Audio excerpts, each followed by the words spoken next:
ছোট, তুমি আমার জায়গায় দাঁড়িয়ে একবার ভেবে দেখো,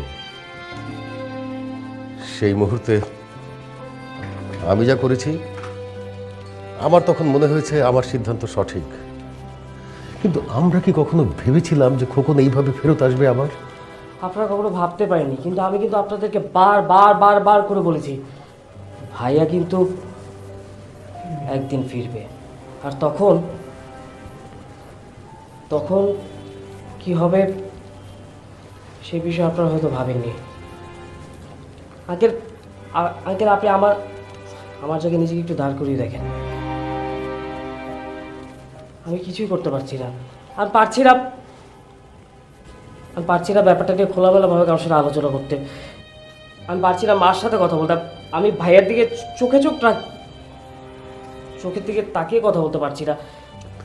বাসায় আমি থাকি একটা না থাকার মতো করি। একবার একটু ভেবে দেখুন তো, টিয়া তো বড় হচ্ছে, ও তো একটু একটু বুঝতেও শিখছে।